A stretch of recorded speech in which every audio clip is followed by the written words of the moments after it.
Bismillahirrahmanirrahim. Good morning / afternoon. Another beautiful day in the neighborhood. zAiDiBoy here, and inspired by this gorgeous panorama, I've got plenty of stuff to do, as most people, and that's a key right there. Actually, key to ending suffering is to stay busy, seriously, because there's always something to do. And at those times that you're overwhelmed by your thoughts, what you need to do is unplug from your thoughts and focus on an awareness of your being, an awareness of what you're feeling. So the key to ending suffering is essentially to latch onto what both the Buddha said and our sixth Imam, peace be upon him, Imam Ja'far as-Sadiq, the great grandson of the Holy Prophet Muhammad, peace be upon him, and his family. Let's go poolside, eh? This is great. So, actually, you know what? I'm going to just stay here on my comfy chair. So, okay, so the great grandson of Prophet Muhammad, the sixth Shia Imam from the household or the family of Muhammad, peace be upon them all, essentially said the same thing that the Buddha said, which is, according to Buddha, verbatim, desire is the root of all suffering. According to our sixth Imam put it in a different way. He said love of the world is the root of all suffering. Love of the world doesn't mean that, to not love the world. I mean, it's the same thing that you'll find in Christian mysticism, which is the concept of don't love the world. Like in the Bible, it says that you should have your eye on the hereafter and not on this world, and your heart will be where your treasure is. So not loving the world doesn't mean things like trees and nature and the stupendous amazingness of everything that surrounds us in the known universe, right? So basically what it actually does mean is, oh, that's not bad. Poolside vantage, hands free.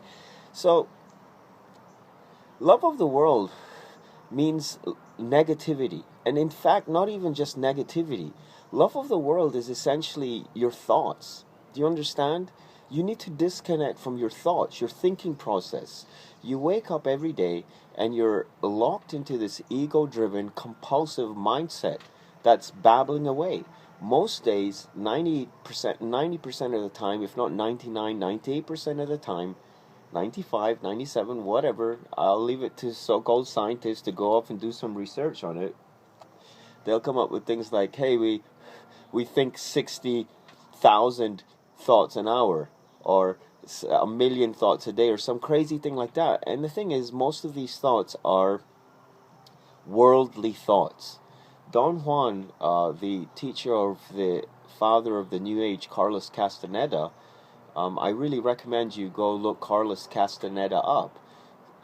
cAsTaNeDa with a D, like casting a net, cAsTaNeDa. cArLoScAsTaNeDa was the father of the New Age. Most people haven't heard about him. He wrote a series of 10 best-selling books, starting from the 60s, when he was a student of anthropology at the University of California in Los Angeles, at Berkeley, I believe. And he had been tasked with writing a master's thesis for his anthropology degree, and he went out into the southern states and Arizona and whatnot, even Mexico, researching the use of medicinal plants. And what he found was basically Don Juan. What he found was Don Juan. He ended up bumping into Don Juan, and Don Juan himself was essentially a man of knowledge, a mystic, a so-called brujero, a sorcerer, magic man. These people, most of them, specialize in voodoo and black magic and things of that nature. And Castaneda essentially was taken into his tutelage. So Don Juan basically taught Castaneda the path of knowledge of a warrior, and the beginning of this path of knowledge is to stop internal dialogue, what he calls internal dialogue. He said that if a warrior has any dialogue, it's a warrior's dialogue, quote unquote. So if you're thinking about spirituality, or if you're thinking about, you're lost in your day-to-day activity and you're planning things out, basically if you lose yourself in your thinking and you're unaware of everything, that's what you want. That's called being in the zone. That kind of thinking is fine, or that kind of activity. Anything where you're lost in what you're doing is where you want to be. And then when you come back to yourself, usually you'll find yourself lost in these negative thoughts once again. Hey, I've got to pay my bills.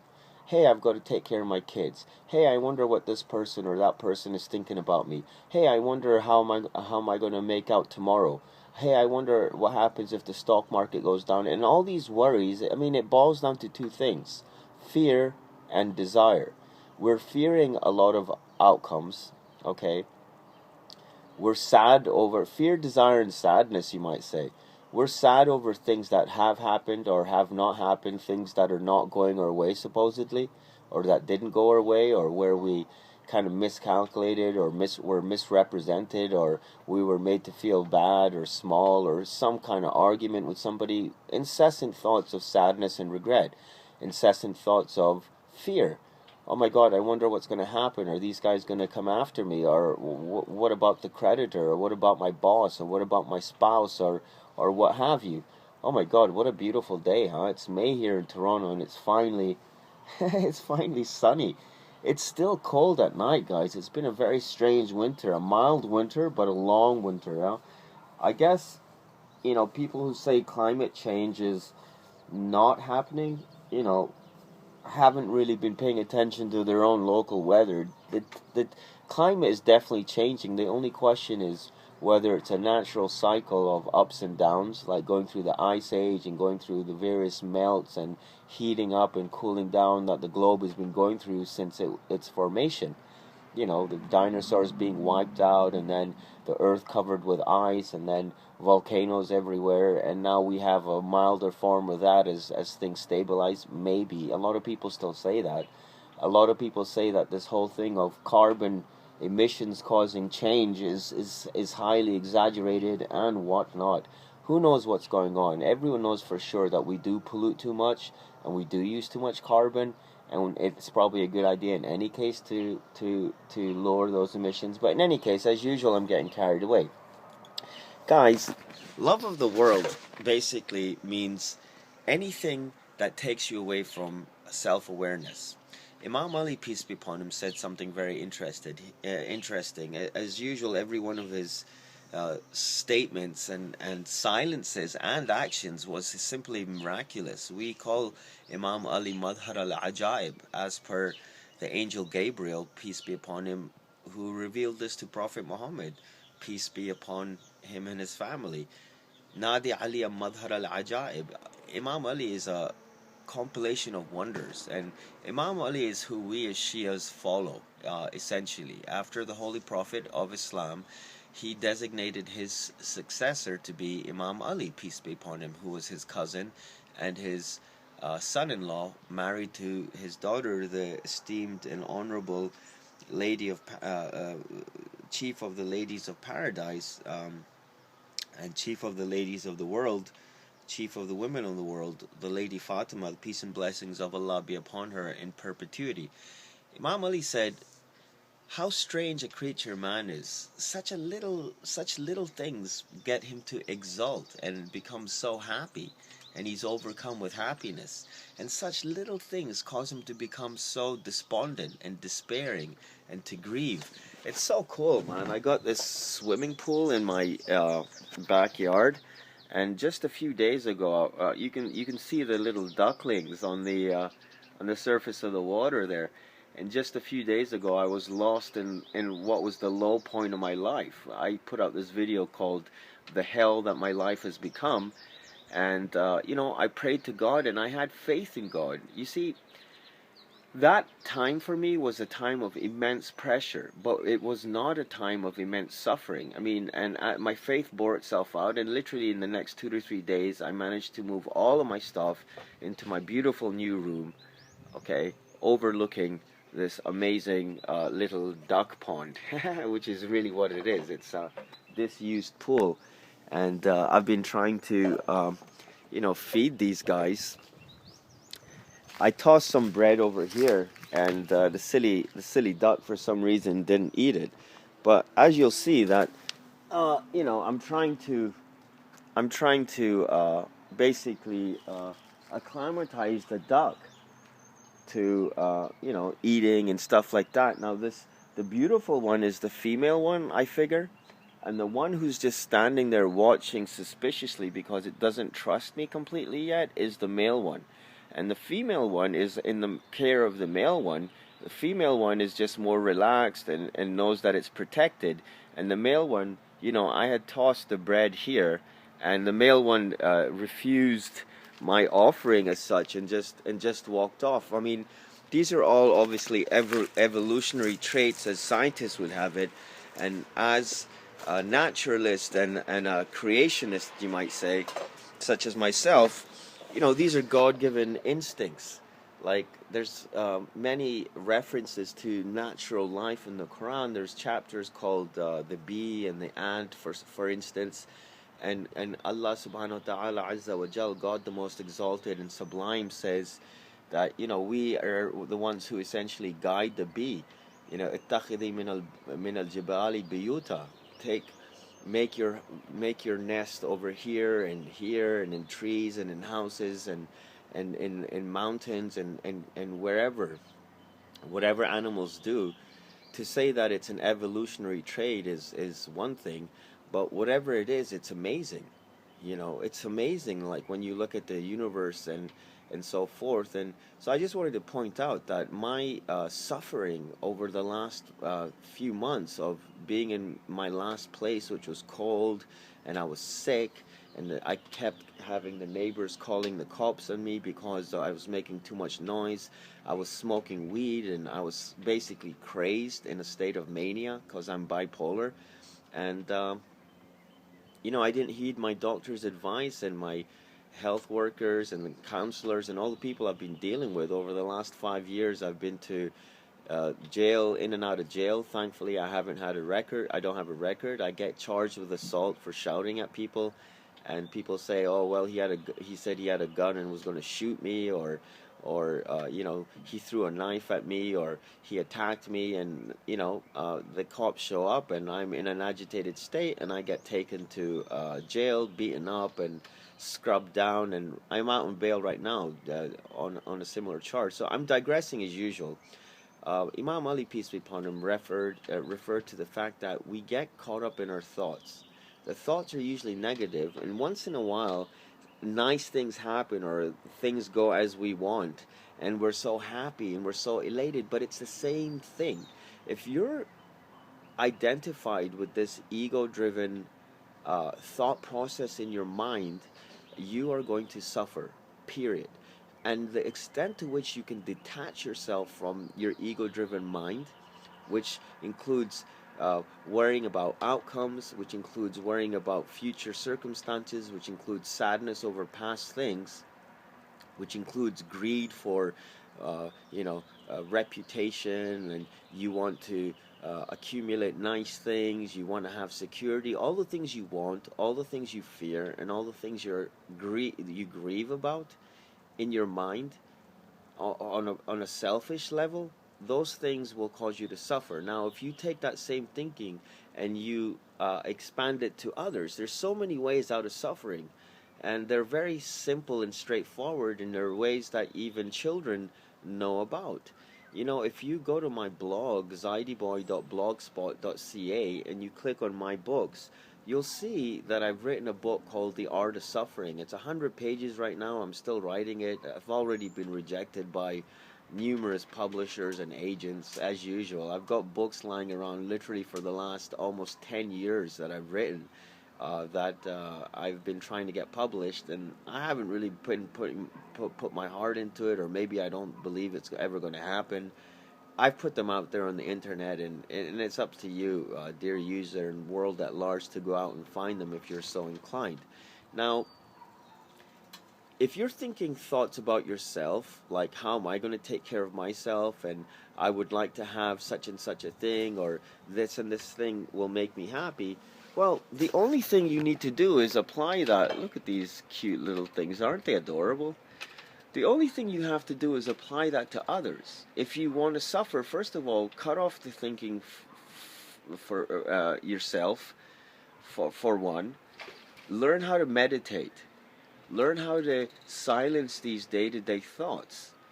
Sit down in solitude, or be in solitude. Like I get to spend a lot of my time in solitude right now, just while I'm waiting for my new job to figure itself out, and I've taken a couple of days off to reorganize my place, and so the last couple of days have been really meditative for me and really healing, because I've been so stressed and so neurotic. If you'd seen me a couple of days ago or last week, you wouldn't have recognized me.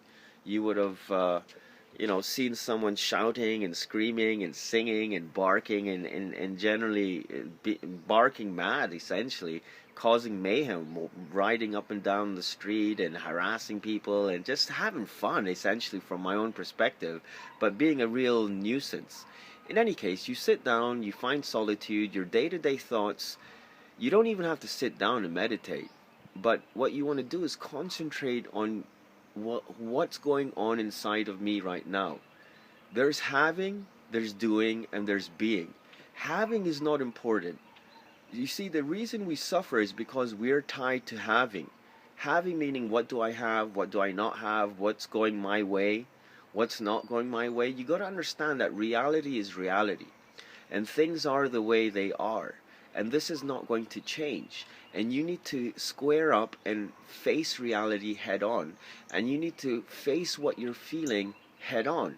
The reason that we suffer is because we're so self-identified with our ego-driven thoughts. Now, if you're worried about happiness, worry about that for other people. If you're worried about money and the lack of money and your job security, worry about that for other people. Try and help other people. Try and reach out to other people. If you take your focus from yourself and your selfish thoughts and put that on others, that is the way to liberation. And from your own perspective, you sit down, you silence the mind. The mind will silence itself. It's like a clock that gets wound up, and you wind it up and you wind it up and you wind it up, and then ultimately the clock needs to unwind. And so therefore the thoughts become more and more granular, as Buddhists say. They become more and more fine.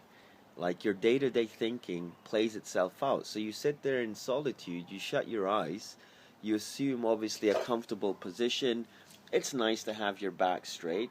It's nice if you cross your legs. You don't have to do any of those things. Just simply don't lie down, because you'll be prone to fall asleep and kind of float into that dream space, which is not really meditation. It's more like relaxation. With meditation, you want to be aware of what you are feeling. Okay? And that starts with what you're thinking. So you pay attention to your thoughts, and as you lose yourself in your thoughts, keep coming back to how you're feeling. Keep coming back to being. What you want to do is arrive at a state where it's very hard to describe, and it's very hard to pinpoint exactly what it is to live a life of self-awareness, or what you might call God consciousness, or being. What it is stepping out of your thoughts again and again. Your thoughts are trying to pull you into worldliness.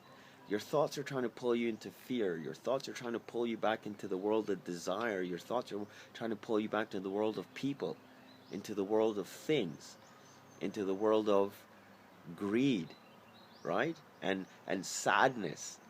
Okay? And you need to just jettison that. Just like if you're in an airplane or at sea in a boat, and you're about to sink, you start throwing everything overboard. It's called jettisoning everything. Jettison, Jettison, means that you just chuck out your thoughts. Like, Don Juan would say to cArLoScAsTaNeDa, a warrior makes a careful inventory of everything in their life. So if you're feeling off of center right now, and if you feel like things are not quite right, you need to sit down and think about everything in your life. A warrior makes a careful inventory of everything, and then what he does is he chucks it out the window. Take a careful inventory of everything, fix what you can fix, plan out what you can plan out, and chuck the rest, and come back to a state of emptiness. You have to become aware of the impending fact of your own death, in the sense of today may be your last day, right? This moment may be your last moment. Carpe diem, seize the day. Live in the now. Live in the now doesn't mean that you become like obsessive compulsive and you're just focused into, like, I don't believe in the kind of meditation where you're looking at something, although if it works for you, go for it.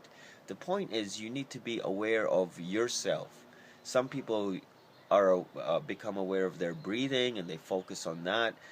I would say that for the most part, you don't have to focus on anything except yourself. What are you feeling? So get out of the thoughts and focus on yourself. And now what you'll find is a lot of times when you focus on yourself and you break the chain of these thoughts and you break this barrier of compulsive thinking that is keeping you from actually feeling things and living in this world, because we're lost in our thoughts. We don't even see what's going on around us. Allah subhanahu wa ta'ala azza wa jalla in the Quran says they have eyes that they don't see with. Lahum adhanun la yasma'una biha. They have ears that they don't hear with. Hum kal an'am bal hum adhal. They're just like animals, cattle, but even further astray. Most people aren't aware of what's going on around them.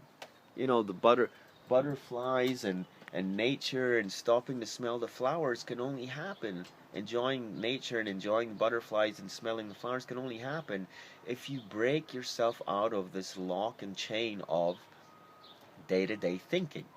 Now what happens is when you do that, oftentimes when you first plunge into a self-awareness and an awareness of being, it can be exhilarating. A lot of the times it's very overwhelming, and this is called fear of God.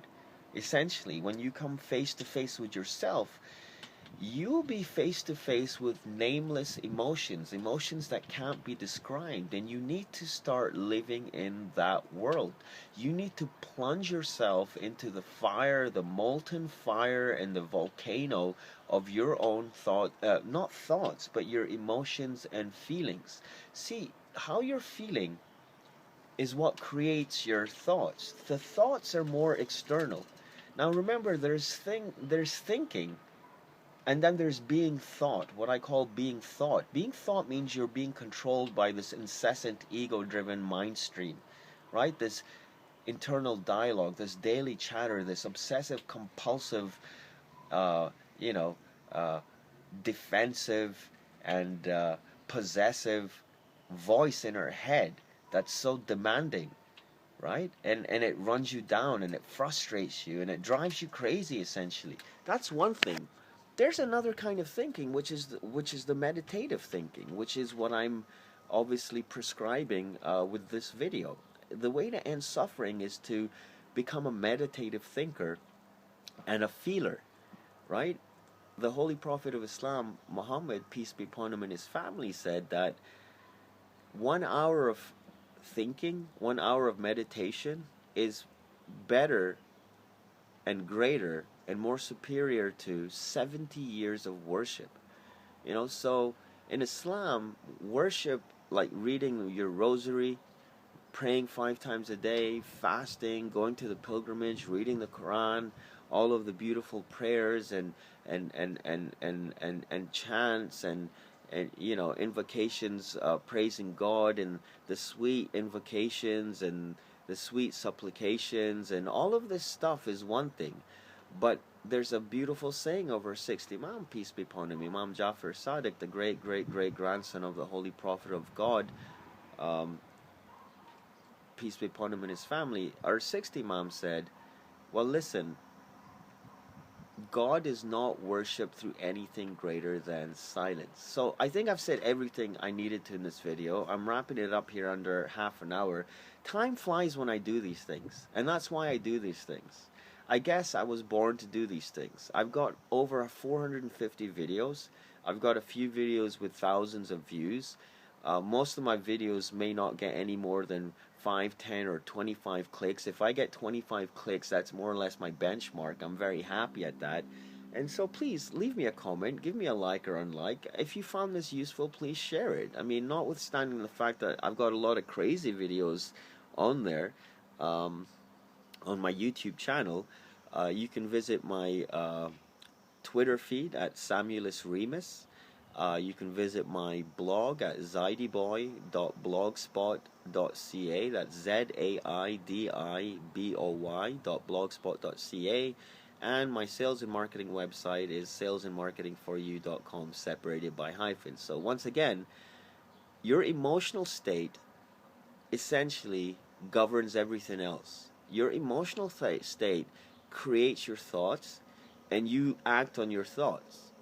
But without going back to your emotional state and exploring it, you can't change anything. Because what happens is this: when you remove the veil of this day-to-day compulsive, obsessive thinking, and you plunge into the furnace of who you are and how you're feeling, and you stand in the fire of self-awareness, and you let it burn you, what you'll realize is that ultimately you've got an infinite amount of power, in the sense of, as soon as you plunge into self-awareness, things start changing. As soon as you focus exclusively with 100% self-awareness on your emotion will change. If you're scared, don't try and think out what is it that's making me scared, and I should visualize all these worst case scenarios and try and accustomize myself to themselves. It's like to try and accustomize myself to bad outcomes in order to overcome my fear. Fear can only be cured by action and meditation. Action: do that which you fear. Do that which you're hesitating to do. As long as it's not illegal, immoral, unethical, or unreasonable, do what you're scared of doing. Talk to that girl. Pick up the phone. Call your customer. Talk to your boss. Say what you feel. Say what you're thinking. Say what's on your mind. Be a real person. Now, when you plunge into the furnace of self-awareness, it's like the Heisenberg principle. So first of all, you can't change your mood or your emotion using thinking. It's like Einstein said, that a problem cannot be solved at the level of thinking that was used to create it. However, you cease thinking, you go into that place of pure creativity, which is beyond thought, and which is essentially feeling. I just read this amazing passage by E. Cummings, the poem. He wrote something about being a poet. And a poet, essentially, according to Cummings, is someone who feels, who lives a life of feeling, not of thought, not of imposed beliefs, not of conditioning, not of what other people are thinking or doing or saying or anything, but what am I feeling at the moment? What's going on with my being? So once again, being, doing, and having. The reference there is Erich Fromm, F-R-O-M-M. He was a philosopher and one of the pioneers of the New Age and psychology way back in the 60s. He wrote books on being, having, and doing. And having is not important. Doing is important. But if your doing is driven by your obsessive thinking, then beware that you may end up getting yourself into a bigger quagmire, because this obsessive thinking is telling you to do all kinds of things, and it's basically trying to perpetuate itself. Your ego-driven mind, your ego-driven identity, everything that you think is you about your life is basically this flow of thoughts. And once you break those thoughts, you find out who you really are. And it's like the Heisenberg principle, that whatever you focus on changes. All right, wrapping it up under half an hour. I'd love to hear back from you on this. I've got a lot to say about this, as you may have realized, and I appreciate you visiting. zAiDiBoy, over and out for now, and do make sure you get out and enjoy some nature.